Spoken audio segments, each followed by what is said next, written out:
Perang Jagarage adalah peristiwa perang antara rakyat Bali dengan Belanda yang terjadi pada tahun 1848 dan tahun 1849, yang dimana perang ini adalah perang lanjutan yang terjadi pada tahun 1846.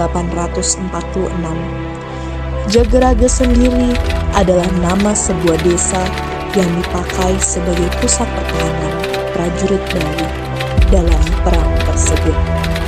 Yang melatar belakangi perang Jagarage ini yaitu ketidaktaatan Raja Buleleng terhadap perjanjian yang telah dilakukan dengan Belanda.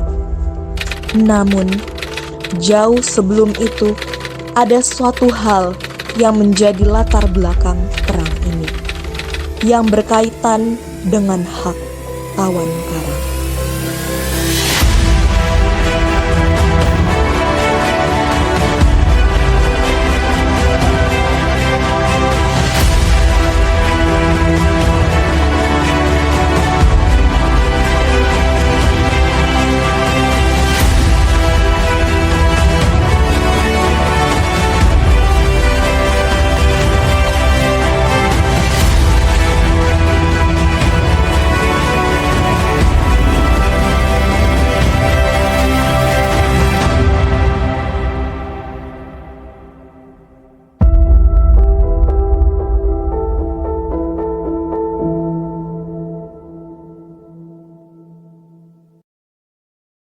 Suatu ketika, pada tahun 1844, kapal Belanda kandas di perairan Buleleng.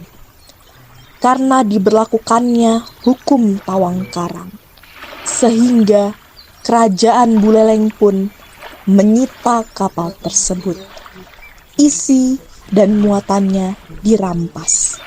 Para awak kapalnya pun menjadi tawanan. Belanda tidak bisa menerima hal itu. Lalu Belanda mengirimkan asisten residen Banyuwangi bernama Raffia de Lignage yang ditugaskan menjalin negosiasi dengan pihak kerajaan Buleleng untuk menghapuskan hukum tawan karang. Ada urusan apa Anda datang sini? Ai datang sini untuk menemui Raja Yu. Apakah sebelumnya sudah ada pertanyaan kepada Raja? Belum.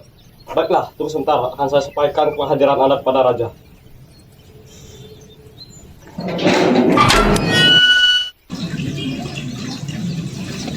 Tuan, ada utusan dari Belanda ingin menemui Tuan. Silakan, biarkan mereka masuk. Baik, Tuan.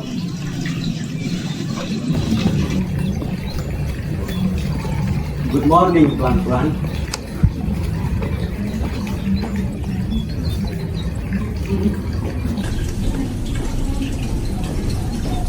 Ada hal apa yang membuatmu kemari? Ai datang sini mengenai kapal Ai yang rampas kemarin. Tidak bisakah yang membalikan kapal beserta isi-isi dari kapal tersebut? Patih, bagaimana pendapatmu mengenai hal ini? Wahai rajaku, menurut saya kita tidak bisa mengalihkan isi dari kapal sudah terampas. Melihat hukum tawan karang sudah kita berlakukan. Hamba juga setuju dengan Mahapatih, Rajaku. Maaf, saya tidak bisa melakukan hal tersebut. Why?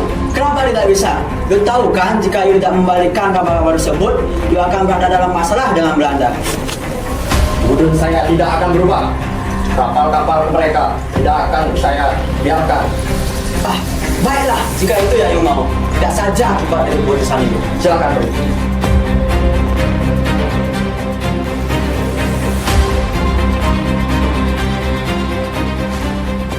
Give this information to Batavia. Now! Yes, sir!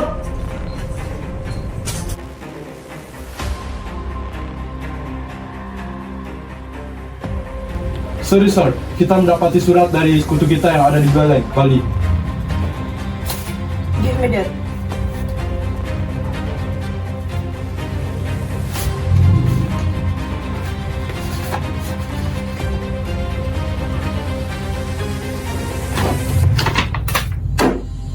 Kirimkan sekarang pasukan ke Bali. Kita akan perang sekarang.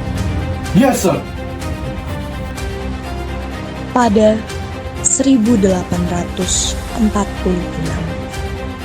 pasukan Belanda tiba di Buleleng dan terjadilah perang antara Buleleng dengan Belanda yang memakan banyak korban dari pihak Buleleng. Tuan, pasukan kita telah diserang oleh pasukan Belanda dan sekarang jumlah pasukan kita telah sedikit. Raja, kita harus segera menambah jumlah pasukan kita. Kita harus minta bantuan kepada Raja Karangasem. Baik, Tuan.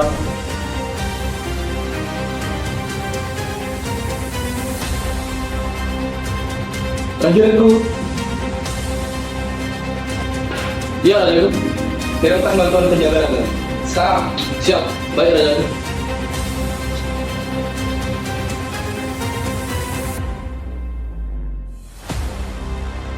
Om Swastiastu. Kawanku, aku sudah mengirimkan prajurit-prajuritku untuk membantu. Terima kasih banyak kawan. Buleleng mendapatkan bantuan berupa prajurit tambahan dari Raja Karangasem. Namun, tetap tidak bisa melawan Belanda. Melihat kemenangan tersebut, Belanda berupaya untuk melakukan perjanjian terhadap Buleleng dan Karangasem. Mengapa kamu datang sini? Ayo datang ke sini untuk menemui Raja Yu.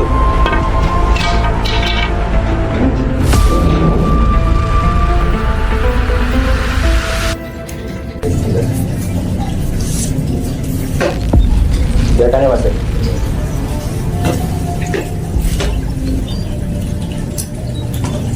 Apa yang kau inginkan?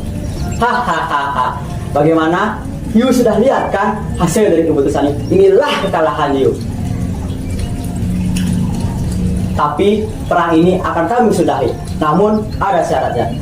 Yu harus menandatangani perjanjian ini. Perjanjian yang pertama, kedua kerajaan harus mengakui ada di bawah kekuasaan government dan mengakui Raja Belanda sebagai tuan. Yang kedua, tidak boleh membuat perjanjian dengan bangsa lainnya.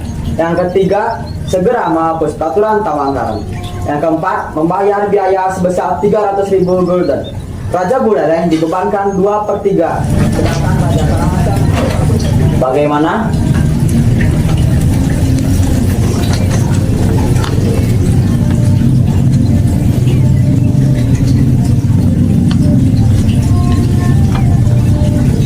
Baik, kami setuju.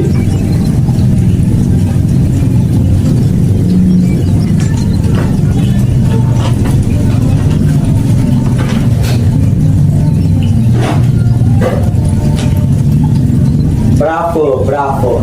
Kali ini Yu mengambil pilihan yang tepat. Kalau begitu, I pergi dulu.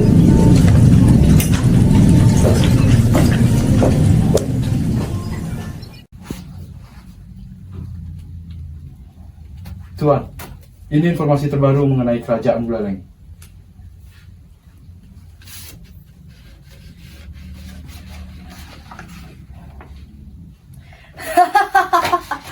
This is our victory. Tarik kembali pasukan kita. Yes, sir.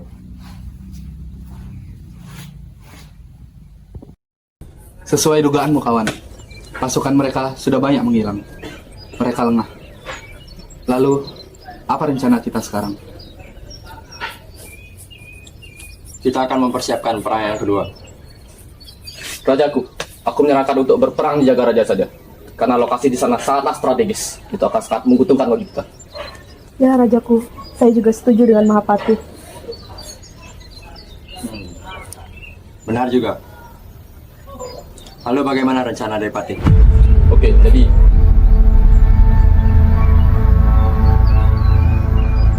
Selama Belanda menguasai Buleleng, Belanda tidak pernah merasakan kenyamanan dan keamanan.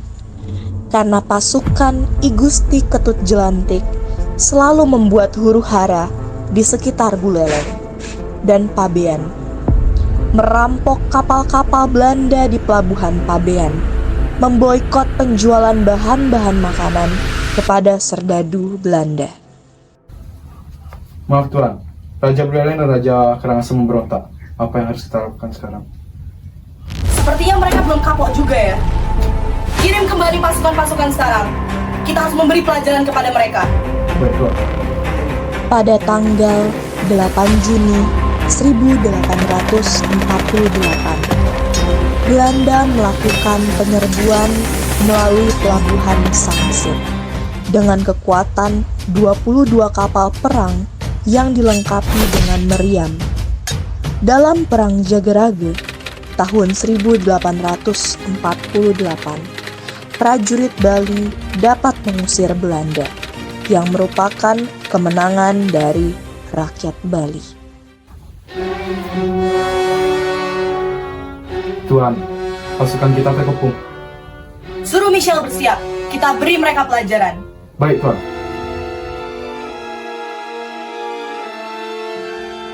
Sebelum perang dimulai, Jenderal Michels telah mengirim pasukan khusus dengan menggunakan orang pesisir sebagai mata-mata Belanda untuk mempelajari sistem dan strategi perang yang diterapkan oleh I Gusti Ketut Jelantik bersama Jero Jempiring, sekaligus mencari petunjuk jalan untuk dapat melakukan gerakan memutar ke belakang lambung sebelah barat benteng pertahanan utama Jageraga yang tidak pernah disadari oleh I Gusti Ketut Jelantik, Raja Buleleng, dan Jero Jempiring. Tuan, sepertinya Belanda menurunkan pasukannya lagi ke sini. Tuan, sepertinya pasukan kita sudah kelelahan dengan perang sebelumnya. Baik, hamba akan mencoba untuk mengobarkan semangat para prajurit lagi. Izinkan saya untuk membantu. Terima kasih banyak, Jero. Patih, Jero, tolong kembangkan lagi semangat prajurit kita. Dan untuk Patih, tolong coba untuk kerjasama lagi dengan Belanda. Semoga mereka bisa tertipu lagi seperti yang kita lakukan dahulu. Baik, Raja. Pada tanggal 14 April 1849, armada Belanda telah mendarat di pelabuhan Pabean dan pelabuhan Sangsit untuk melakukan serangan dari dua arah. Mengetahui kondisi ini, I Gusti Ketut Jelantik bersama pasukan yang dipercayainya. Selamat siang, Tuan. Ada perlu apa kau datang kemari? Hamba ingin menawarkan kerjasama lagi dengan Belanda. Hamba tidak ingin ada pertumpahan darah lagi. Aku tidak akan tertipu dengan taktik merahanmu itu. Barangkali akan menyesalinya.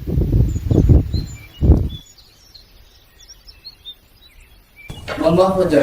Kali ini Belanda tidak tertipu. Rencana kita gagal. Bahaya.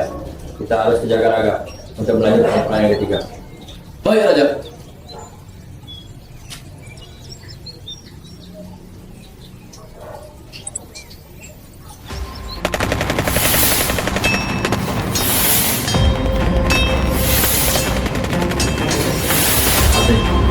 Biar prajurit kita kondisinya seperti ini, kita harus segera ke tanah utama. Baik, Raja. I Gusti Ketut Jelantik bersama Raja Buleleng yang bermaksud meminta bantuan pasukan Karangasem diserang secara mendadak di desa Seraya. Lalu pertempuran Jageraga yang dipimpin oleh Jero Jempiring juga berakhir kalah. Jero Jempiring gugur dalam medan peperangan bersama dengan pasukan-pasukannya.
Hah? Cel, kamu pikir